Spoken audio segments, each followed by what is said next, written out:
Did nobody speak up during any of these races and be like, hey, guys, can't see it?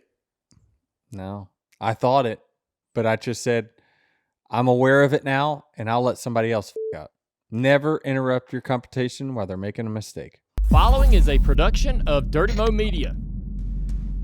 Hey guys, welcome to Actions Detrimental. I'm Denny Hamlin, your host. We are post All-Star Weekend at North Wilkesboro Speedway. Coming off the start of Jared's double. The JA 900. I like that. JA 900. Because I probably will miss the first stage of the Cup race. So, oh, really? So we got to subtract 200 Well, why are you going to miss it? Why is that? Well, I'm not going to be on the same flight as Kyle coming back here. But oh, really? No. Are you on the second string plane? Second string plane. Oof. Come on, guys. Get Jared on the first. Wow. Who's on the P1? Well, I'd imagine Jeff Gordon, Rick Hendrick probably. Mm-hmm. Kyle's got a documentary crew with him, so I assume that they're on that flight. Gotcha. It's not about the plane. It's about the helicopter out of Indy to get to the airport. The helicopter only holds so many people. You know this. You're kind of in the middle of it. How do you feel like the hype's been relative to the first year? It's been different. It hasn't been the same, but I still think it's as, I don't know. I think maybe it'll like pick up next week. Mm-hmm. This whole week has felt different with IndyCar. You know, with all the changes that they've made to the car, it seemed like qualifying and practice and whatnot felt so much sketchier for these drivers with all the wrecks. It has. I mean, from a spectator's point of view, I'm certainly, with them crashing, I don't want anyone to get hurt for sure. I'm in the business, so I understand. But it's made it more compelling to watch for me because I know that the cars are on edge more. You don't know what you're going to see. Are they going to have to lift or not? I think when it's an easy wide open, then it's just all about, how slick can your team make your car. If you're part of the Penske team, appears you've made your car a little too slick. It's compelling from that standpoint. And then obviously we had an upset, new team, new driver on ovals win the pole for the Indy 500, right? It's good, compelling stories. Yeah, I think when it comes to Kyle, like he proved last year, like he's capable of doing this. Mm-hmm. Whereas last year, going into it, it's like, oh, can he? Yeah. Can he even do it? Yep. Yeah, I agree with all that, certainly. And he's going to have his work cut out for him. Does he have an official starting spot yet? 21st. 21st, okay. Yeah. Where did he start last year? In the top 12, right? Or top 6? Yeah, I think it was 6 or 7. Yeah. Yeah, so, I mean, he's going to get plenty of experience, and he's got stuff to lean on from last year to better his craft. And it seems like, man, I wonder if the sketchiness does it go into the race as well? I guess I don't think so. It doesn't, right? It's just... No, because we'll listen to the teardown. I'm not going to pretend like I know anything about IndyCar, but listen. I don't either, which is why I'm asking you. Listening to the teardown. It's bad. Yeah, Jeff said that for qualifying, they give them 100 extra horsepower. So in qualifying, they're running significantly faster, 235, 233, and then in the race, they're running 220. But I asked Kyle, I was like sitting in the bus watching the qualifying with him. I was like, the announcers, the broadcasters, like making a big deal, like, 233, like when someone hits like a high miles per hour, and it's like, is that really like, does it feel any different than 220? Like, do you feel a difference? Yeah, I mean, when you're going those kinds of speeds, I wouldn't say that it feels a lot different, but what people don't understand about racing itself, right, is they see cars that are just stuck to the racetrack. What they don't know is that tire's on the edge of busting loose at any moment. It could be the front, it could be the rear. All the drivers are pushing the capability of the tire grip to the track at all times. And so that 1 extra mile per hour could be the extra 50 pounds of load in the right front tire that causes it to break traction and then slip, right? Or the right rear. So it's, you're on pins and needles. And I think some of it too was, there's like 100 extra pounds of weight in the car this year. I'm not sure if that's in the race as well, or is that just a qualifying thing? I think it's in the race as well. Yeah. Anyway, we wish him luck on that. Hopefully he does well. I think he did phenomenal last year in the race, and so Do we wish him luck, or do we hope that he doesn't make it to Charlotte in time? no, we like to race straight up. You do. I think hopefully the weather will cooperate. It was last year was just the worst case scenario for really everyone involved, right? You felt bad for everyone, the teams that put a lot of work in it. Kyle to have to kind of make that kind of decision, or whoever made the decision. And obviously NASCAR changed the rules in the off season to kind of address that, to make sure you didn't have a confused mind. Right. And it's good for NASCAR because there's going to be a percentage of fans watching the Indy 500 who are then going to tune into the Coke 600 to just at least see Kyle start the race. And then that's where hopefully the product on track is compelling enough to those new people tuning in to keep them for the length of the Coke 600. Yeah. Well, the Charlotte racetrack has been one that's been very good for this next gen car. It's a multi-lane racetrack. Any tracks that we have that are multi-lane, the racing is always significantly better. But yeah, I think so. It's a great opportunity to showcase, the racing right here in our backyard in Charlotte. And obviously it's a huge, it's one of the majors for us in NASCAR. Travis, but Charlie's involved, has on our show sheet here a smoke show win. Oh, and Denny made 2 3s. So I guess that's noteworthy. We don't. I have to issue a retract. I gave you a lot of for when you were missing some 3s, so I just figured for the other game that you went to. Yeah, this time I went to it and I think you were 2 for 3 and clutch 3. So I just give you your flowers. Well, I appreciate that. Thank you. We are in the finals for Hoop Group this week. This is a big week. The team that we will be facing is the Outlaws, headed up by Michael Ransom, and they had the balls to make a Outlaws Against the World flag and fly it in front of us after the game when they beat us in the regular season. How do you juggle this? You have a crown jewel race on Sunday and then a Hoop Group championship on Thursday. Like how? I have a Golf Guys tournament on Tuesday as well. That's a regular season Golf Guys event. It's still, the golf takes up more time than the basketball does. The basketball is an hour, right? on a Thursday evening.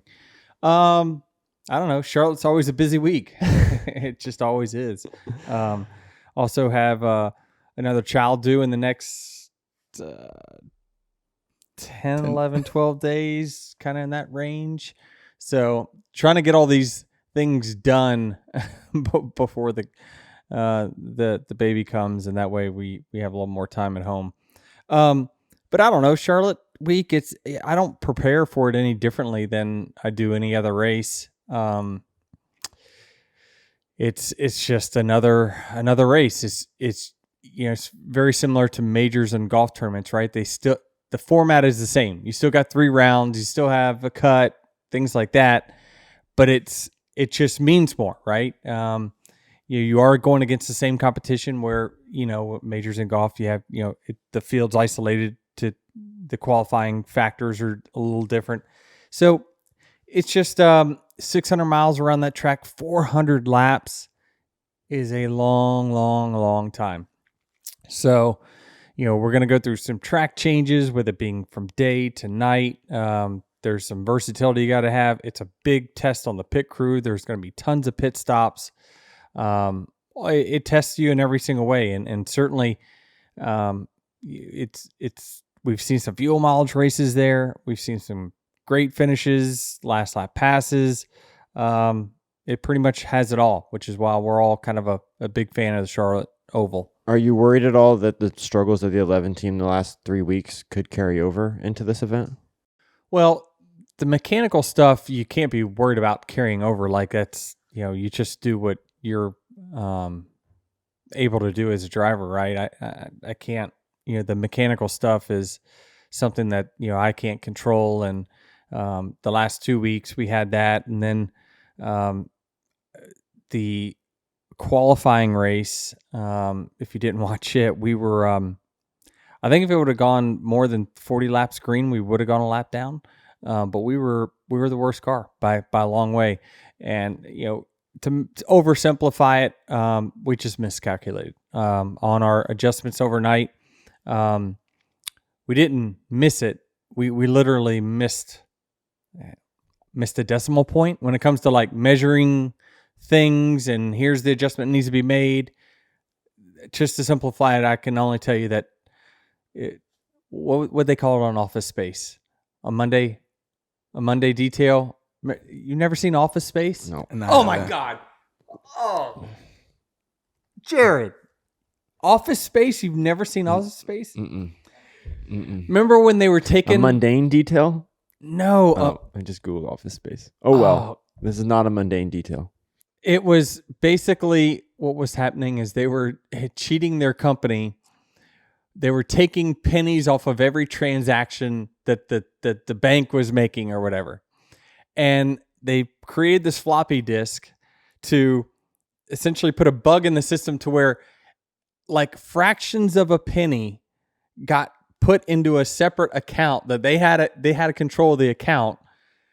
But anyway, somehow in the process of them creating this bug, they moved a decimal point one spot to the wrong way, and they were taking pennies per transaction instead of fractions of a penny. So after like a week, they had like hundreds of thousands of dollars, and they're like, holy the company's going to notice that, that much money is missing. Like, what are we going to do? You don't remember the guy with the stapler? I mean, I've seen the GIF. With about 10 laps to go in the qualifying race, I said, can't we just come in and pit and try to fix it? And they said, we can't fix it. We know what happened. We can't fix it. Not until we get overnight.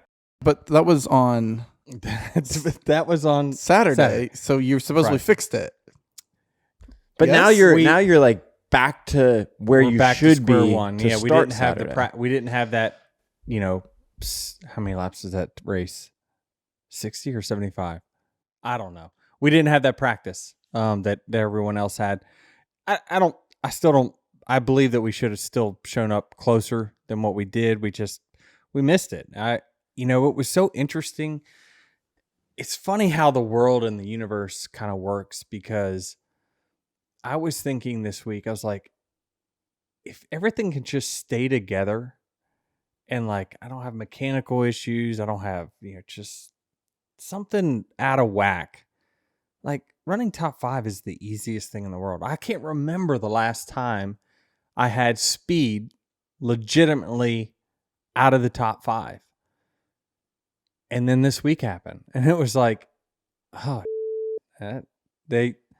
world just needed to give me a reminder, the old humbling reminder that this is not as easy as it seems, right? And so, it was just one of those. I can't remember the last time. It had been a while,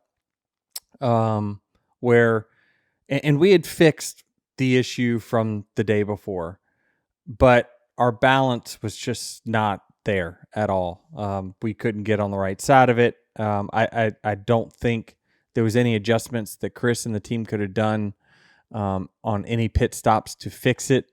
We were just stuck in a box from kind of how we unloaded, and we needed to show up a little bit better, but we didn't. And it's just it's good that it comes in a non-points race, and if we go back there next year for an All-Star or anything else, then we'll be ready. You just put Christopher Bell's setup in the car. Things seem that easy, but they're not. Like everyone who tuned into this race, who I know, who's fairly new to the sport, was asking, like, how could Christopher Bell win the race, but then another JGR car finish right towards the rear or run at the rear? Yep. So there's a lot of factors in it, and you wouldn't believe. So I swore I was going to make this a very, very short podcast, but so because he qualified well, he always was up towards the front. And there's a massive, massive difference between running in the top 4 to 5 the entire time in somewhat clean air versus being 20th where I was. Now, again, I expect enough out of my car to be able to pass. I couldn't pass anyone. I was mostly in the way of 18th, wherever I was at for most of the day. But I always believe, your speed should always outrun your position. So if you think about how clean air works, right, the fastest car on the racetrack should be the leader because they have the most grip pushing down, most air pushing down on their car and making grip. As you get to second, you have that car should have, if this is a somewhat, even if it's a multi-lane track, you're still getting a wake of some sort. The second place car will have a little bit slower, third a little slower. So by the time you get to 20th, the air is so disturbed, you essentially have no grip pushing down on your car, and you're relying totally on mechanical grip at that point. So if you put a C. Bell back there where I was, does he go through the field? I doubt it. I really do doubt it. Now, when you put me up towards the front where he's at, do I perform as good as he does? I also doubt that because even when the field got strung out, my times wasn't competitive to those that were, usually the band gets going, right? And everyone gets spread out equally. That's when the cars, you can start to see, well, who's got speed in traffic because now everyone's in traffic. We never had that. But it still doesn't mean that you can you put him in my place, mine in his place, or his setup in my car, and I'm just going to drive to the front. It doesn't work that way. The cars are too equal. And anyone that saw, Fox was actually putting lap times up on their ticker. Everyone's running within a 10th and a half. I mean, everyone is running the same time within a 10th to a 10th and a half. It just kind of depends on, whether you have clean track or what line you're running. Your lap times just don't vary that much at that track. And certainly this tire, for whatever, I think they hardened up the left side tire from what we had last year. It had no wear on it. I think the total fall off over a course of 60, 80 laps was like 2.5 tenths. And you're just not going to get a ton of passing in that instance. And so you're going to have to be really exceptional with car speed and then be really exceptional with being able to maneuver around and run the same lap speed. And I didn't have any of those things, which is why we were, my word usually in the JGR meetings is pedestrian when you're very average, but we weren't even pedestrian. So. Yeah. So when you start in the back, you got to have something in your car that can prevail you. Yeah. I always look at it. Is my lap time outperforming my position? So if I'm running 20th, am I able to run faster than 20th place times? If that is the case, then I'm doing well. If I'm running 5th, am I running top 3 times? Then that's how you can tell. That's how I tell whether someone is really good or not. You can always put a 20th place car up front and they're going to be fast. But do you know that in the car? Nothing is my pet peeve more than, if we just had track position, we would have been fine. Well, no, everyone would be fine if you had track position. Can you be the person that outruns your position? That's the one that you really look at. Do you know how well you're running relative to the rest of the field when you're in the car each lap? Your lap time, but yeah, I can just see. Some of it's a yo-yo. Like there would be 3 or 4 cars in front of me. I'd catch them, and then they'd get strung out, and they'd pull away, and then I'd catch them. Like it just was a yo-yo back and forth. You run fast until you get close to them, and then your car loses a bunch of air, and then you're just sliding all over the place. So I always go off of feel versus actual lap time. I don't care about lap times that much, even in practice on a weekly basis. I could give 2 about actual lap time unless I'm saying my car is perfect, everything is great, but holy why am I 25th fastest? Like, then I'll start to investigate, okay, is there something up I need to be looking for? But mostly I've been to these tracks so many times that I know the feel that I need to have in it to be able to be good in traffic, be good in clean air, be fast when I need to. And I just search for that week after week. And most weeks I have it. This week we didn't. Kyle Larson was one of those cars that was able to go from, he started right around you to the front, and then ultimately, I mean, do you want to talk about that for a second? Is that true, what you're saying there? Well, he passed 10 cars and then 2 tires stopped. That's what I thought. Because he was kind of, I mean, I was in the trunk, but he was always about 4 cars in front of me the entire time. Seemed to struggle a little bit, but then their big mark was when they stayed out and got the track position, and then he was able to make really good time on the top.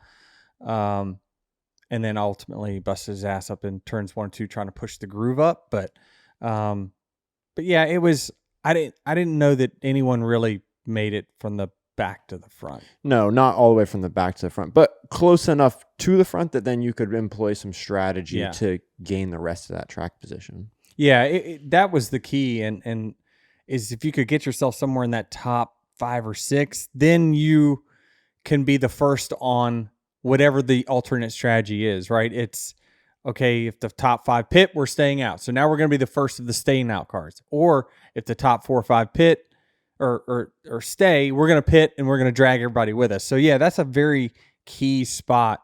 It seems like in this race is being in that 4 to 7 range where you can be the front of whatever that alternate strategy is. Yeah. Summary of Larson's night: started 23rd, drove into the top 10 on the green flag, made a 2-tire call. Larson took the lead and then was able to hold on to 3rd until hitting the wall, which coincided with this promoter's caution.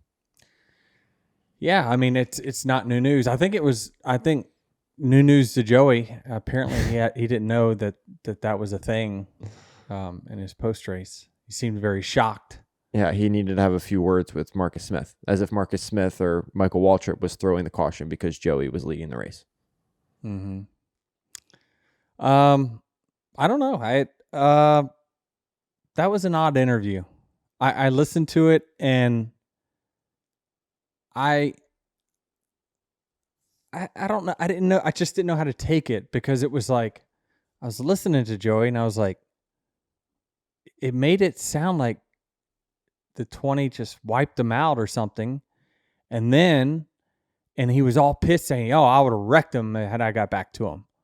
I was like, what? It just was, the whole thing was odd. And it was, I don't know. I just felt like he was raging on the inside. It was just, it was odd to me. Yeah. Watching the race from my perspective on TV at the pit box, when Christopher Bell catches him for the first time and isn't able to get around him, I'm thinking, okay, well, Joey's kind of running him. Yeah, he is. The same way that Absolutely. Christopher ran him. So now if I'm Christopher, next time I get to him, I'm going to run him much harder. Well, they kept saying it on TV, like, Joey, you're giving him a pass to now use you up. Like, right. You've crowded him low, you've crowded him high. I mean, I don't know. I just didn't see. And again, we got to give a little bit of the benefit of the doubt because he's fresh out of the car. He hasn't gone back and watched the race. He didn't know how close this angle was or that angle was. And maybe he didn't know that he crowded C. Bell up into the fence, a couple laps before. So like you got to give the drivers a little bit of grace because they are just fresh out of the car and they haven't seen it all. Hey, it's Dale Jr. Did you know that we've got brand new merch from our Stars, Stripes, and Beers collection available now? We've got tanks, tees, beach towels, and more just in time for summer. Check it all out at shop.dirtymomedia.com. If you're in Logano's spot, Denny, you would understand that like Bell didn't do anything bad, right? Like, so like I don't get how he reacted that way. Like, especially in an exhibition All-Star race that, it's not points race. He didn't wreck you. It didn't cause you to have a bad finish. Any of that. I know only winning matters in this particular race. But it didn't seem, I don't know, just something didn't seem quite right with it, to where I felt like when I was listening to him, he was fighting himself on the inside, and to not like just lash out in anger, but I just didn't see what he was so upset about. And so, you got to just at this point say that, well, surely he'll go back and see that Christopher Bell did the same thing that Joey did, which is kind of run him up in turns 3 and 4. And, Joey absolutely, like, I don't think there's a question what Joey would do in the same scenario where he's got fresh tires, the guy's holding him up. He would have shipped him.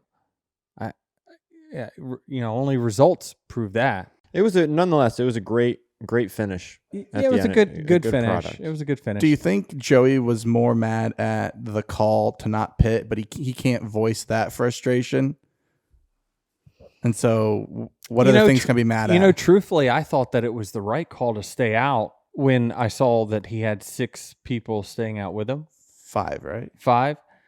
It's just so many of these restarts results on whether they're a success or a failure comes down to what happens in the first few corners. I'm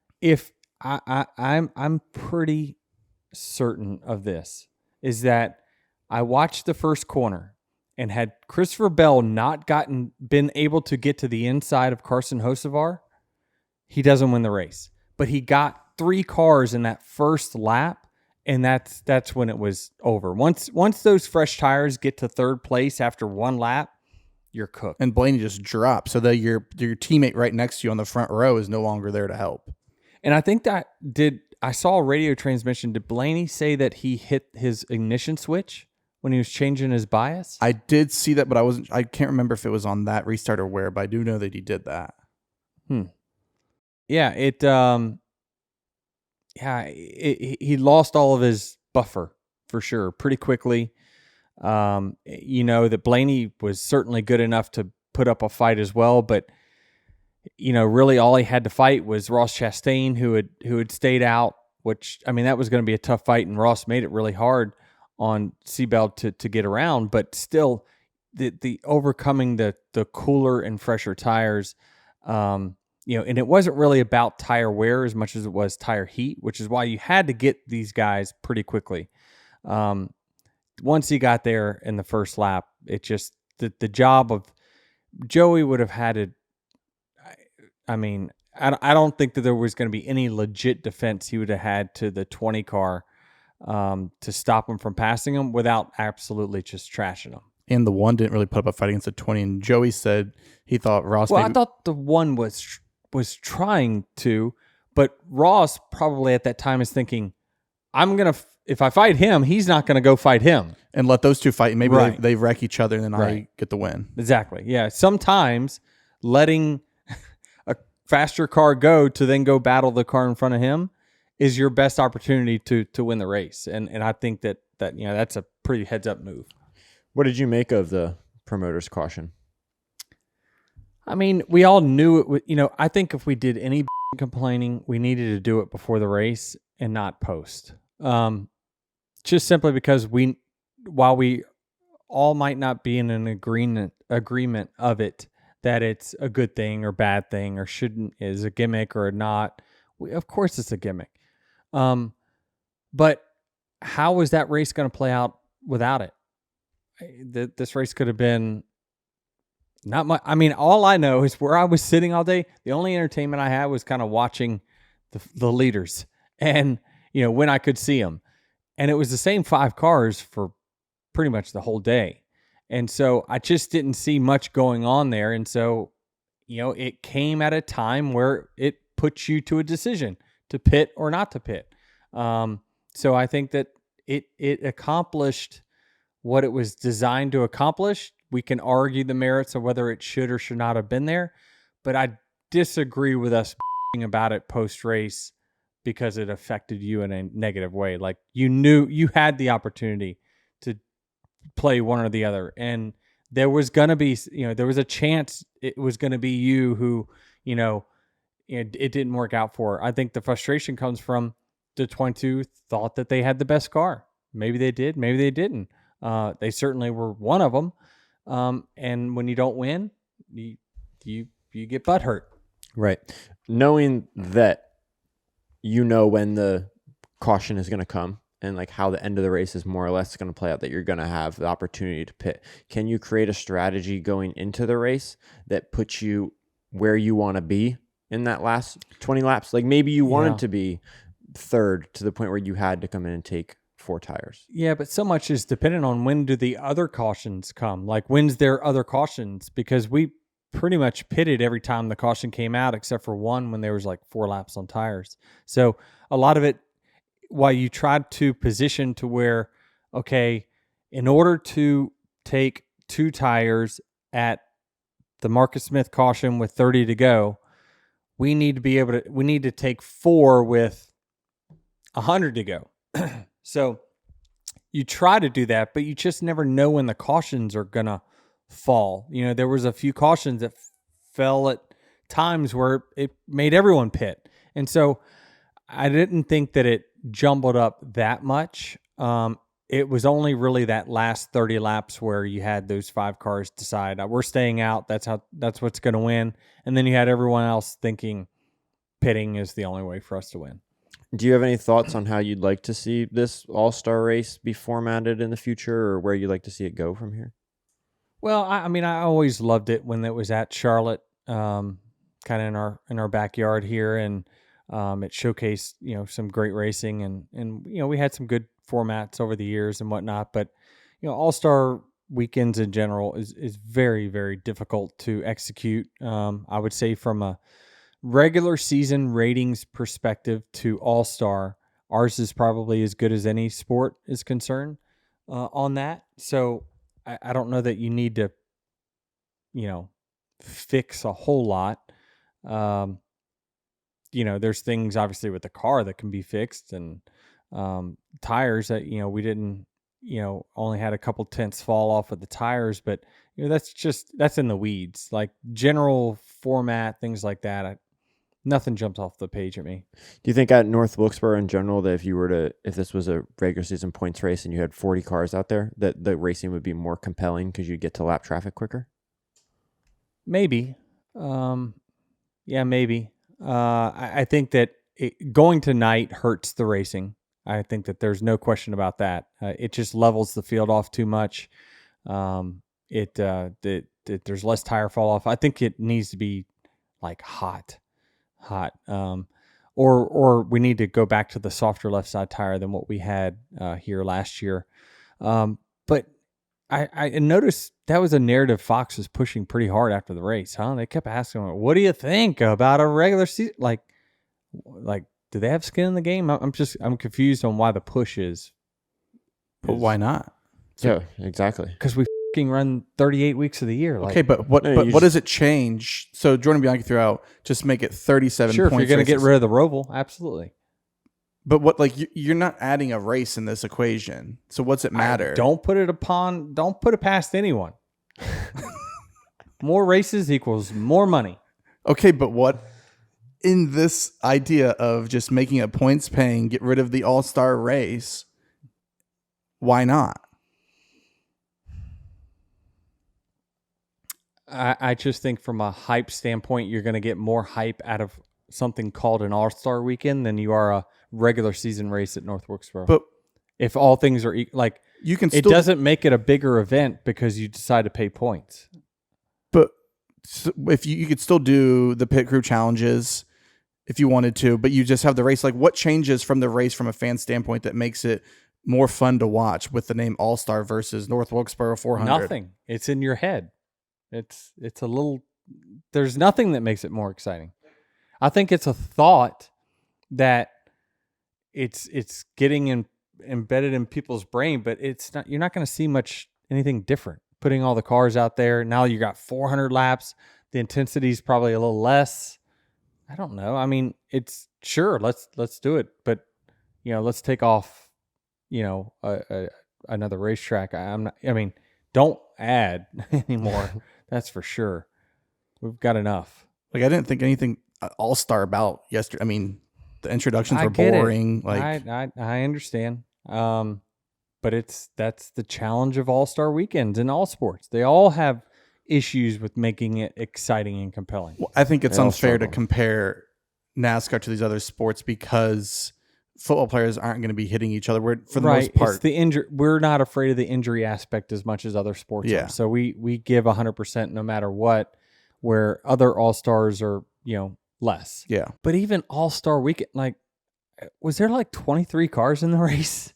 Yeah. I- That's too many, you're saying. No questions, too many. We've watered down the importance of everything. Nothing is elite anymore. It's come one, come all. Here's your participation medals. So you just need to delete the open race then. No, I think an open race is fine, but just right now to make it in, you can win this year, last year, any other All-Star race, Fan vote. and fan votes. We got all kinds of that gets you in. I mean, I'm surprised the next move isn't whoever's got the most content followers. Cletus McFarland's our 24th entry. I mean, that'd be great for TV. Ratings are going up. See, Way there's up. Jared looking for the short-term burst. This Whoa, is you're problem. the one who No. just Yeah, you said bring keep it Cletus All-Star. I'm McFarland being in here. sarcastic, but I'm saying, like, stop trying to get these little short-term bursts and lose your long-term credibility. Like, make it elite like it used to be. The Clash now is it got 3/4 of the field. Our playoffs have half the field. Like, Playoffs. don't get me started.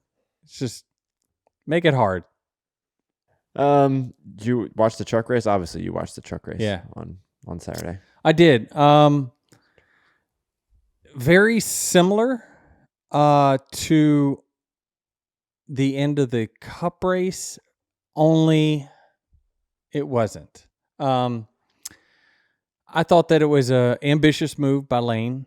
I thought, was it really, really egregious?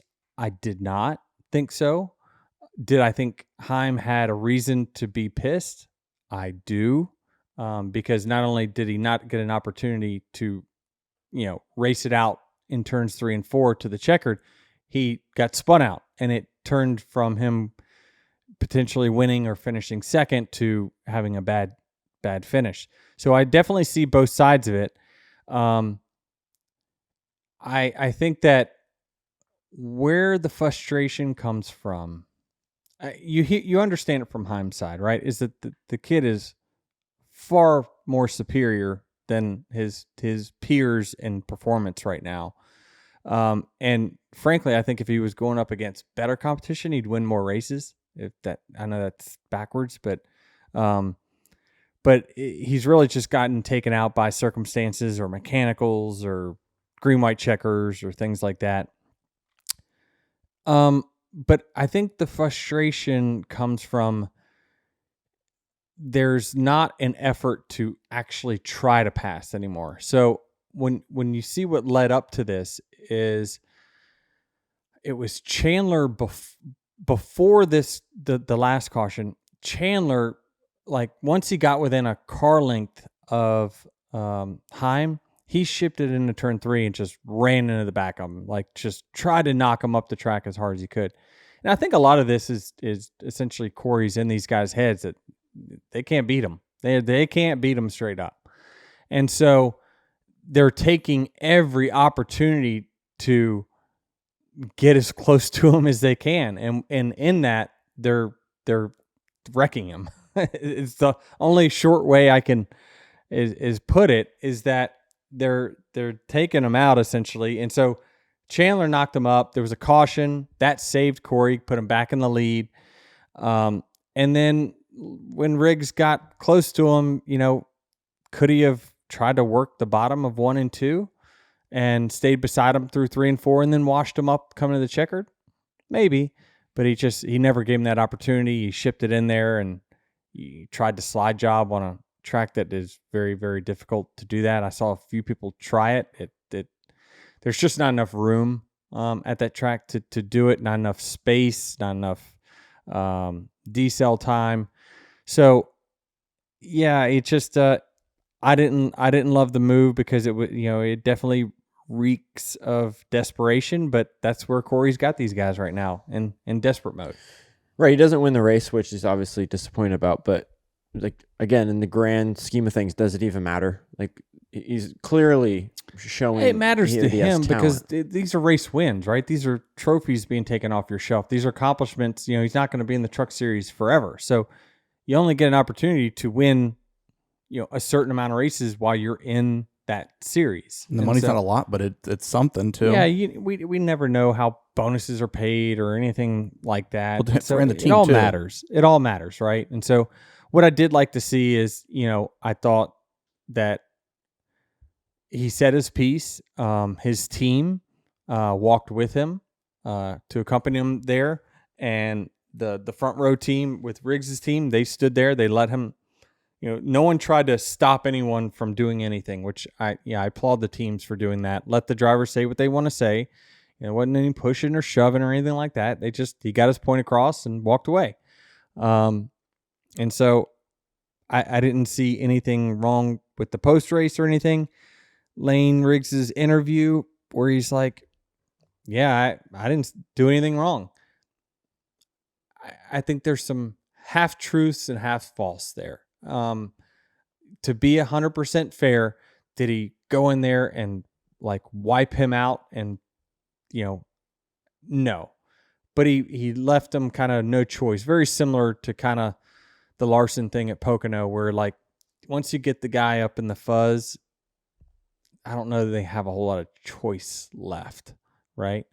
So just, it was unfortunate. The difference is with this is Riggs is starting to, he's lost the benefit of the doubt and starting to get that reputation, right? So, like, had this been that, like, yeah, it was a couple weeks in a row. Had this been his first incident, then it probably isn't an issue, but it's now you're repeatable. Yeah, just the worst statement ever.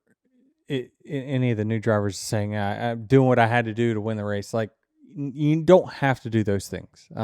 You make the choices. Don't cop it out to say that it's God's fault. that. He left me no choice, and I had no. You make conscious decisions to make the moves that you do, and you can live and die by them. There's some days that you're going to be now. If people see that you're going to do that in that situation, they're going to be more apt to do that to you. Which is why I argue with the Joey Logano situation. How in the hell can he get out and about getting ran up the track a little bit? Like, he's done it enough to where I think he's given the green light to others to say, this is exactly how I know he would race me. Nothing more, nothing less. And so I think you just have to be okay with that. Yeah, I think having a little bit of a rivalry, though, between these two guys is good, right? They're the two stars of the truck series currently. It'd be cool to watch them go back and forth like this for the rest of the season. Yeah, it's I think that there's 3 or 4 really good trucks that week in, week out find themselves up front. Layne, Chandler, Corey, they're going to battle it out, no doubt about it. And you just never know with this format. It's all going to come down to one race and who wins at Phoenix. Ultimately, it doesn't matter if you have 15 wins, but it'll be a compelling story to see and watch. The only other note we have from this weekend that we missed is that during the open race, Ryan Preece just drove over the choose box. Yeah. Were you in the bus when I was. Yeah. Yeah, I was. Like, he just drove over. He just drove over it. He did. Again, this is one where I'd love the ability when I have an opinion to be very firm in my opinion that this is what's right. And NASCAR is absolutely right, but Preece is absolutely has a about it, and that is that you couldn't see the damn thing. The night before during the Open, I could not see it. I did not know where it was. So I couldn't see it. So what I did is I looked for the cones that are on the fence. That's the thing that's our secondary point of reference. And then I just swerved so far low or high that I knew that there's no way that but I had no idea where it was. It was so dark. And certainly I think that the modified race probably had a influence on how dark that thing was, because it was dark. You think about this as well. The track also was going downhill into turn 1. So your view of the track is just not great anyway. So they did repaint it, and it doesn't help. You actually, you could see it quite okay during the Cup race, but it didn't help Ryan Preece. Yikes! Did nobody speak up during any of these races and be like, "Hey guys, can't see it"? No, I thought it, but I just said I'm aware of it now, and I'll let somebody else f*** up. Never interrupt your competition while they're making a mistake. Yeah, recognize that you can't see it, and then hopefully someone else. That's right. Up. As we talked about, going to Charlotte, the Coke 600 this weekend. First race weekend on Amazon Prime. Excited about that. Excited to see kind of what kind of production they bring to the table. For most of the qualifying and practice and all that stuff, it's been essentially Fox just with Prime airing it, right? I want to see what Prime does. I want to see their own people, their own production people, their own directors. Well, like you've seen with NFL, what they do, they have they'll predict if the player is blitzing or not in a game. So I'm curious what analytics and stuff they'll put on screen for us. Yeah. I mean, we just saw just a small change in CW, right? I think myself included was very apprehensive when Xfinity Series went to the CW. But they've just done a great job with their on-air talent, what they're showing, how they're showing it, more cars on track, not the zoomed-in shots. God, you last night. First through fourth was fun to watch. Yeah. I don't know. Proceed. Sorry. I know. It's frustrating. It's frustrating for everyone, but it's time to shuttle in the new group and see how they do. Yeah, there's been a lot of hype around it. It'll be interesting to see what I imagine whoever's producing this broadcast be a first-time producer of NASCAR, maybe? I think it's a NASCAR production. It's an NBC. Is it? So it's got the same director and stuff like that as NBC. Which is still an upgrade. Yeah. So we should expect a similar broadcast to what we see on NBC? We don't know. I think why we're so excited about it, Jared. My assumption would be similar shots and stuff, but I think the bells and whistles that Prime can offer is going to be there to boost up the broadcast. Yeah, and they got some great on-air talent that is current, knows what's going on, up to date.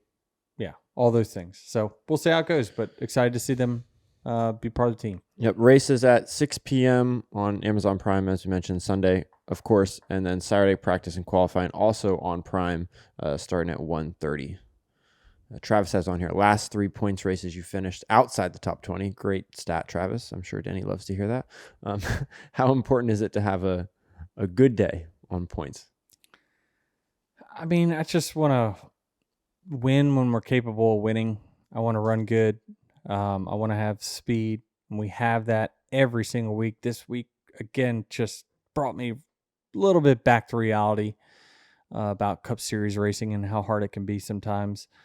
But yeah, I just want to run well. Want to be, this race has got more stages than the other races. We have a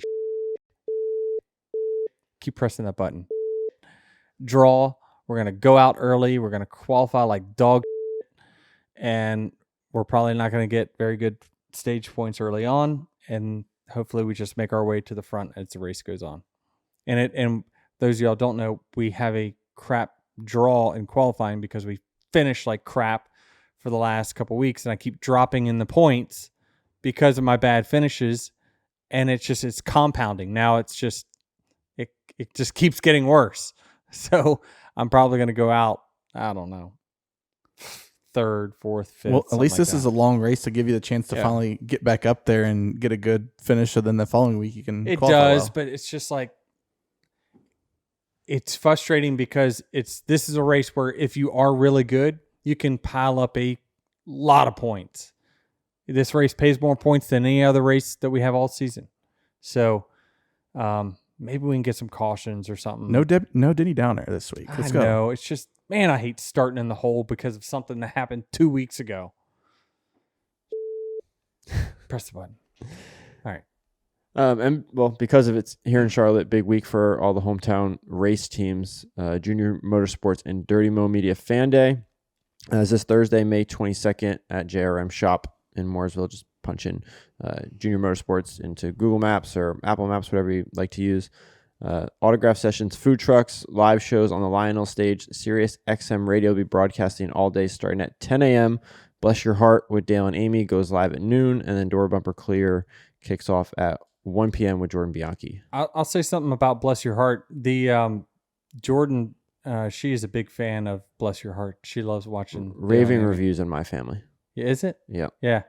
I haven't got to hear it a whole lot, but she loves it. She hears she likes it because she just likes the opportunity to say, see, he does that too, or tries to compare, like whatever.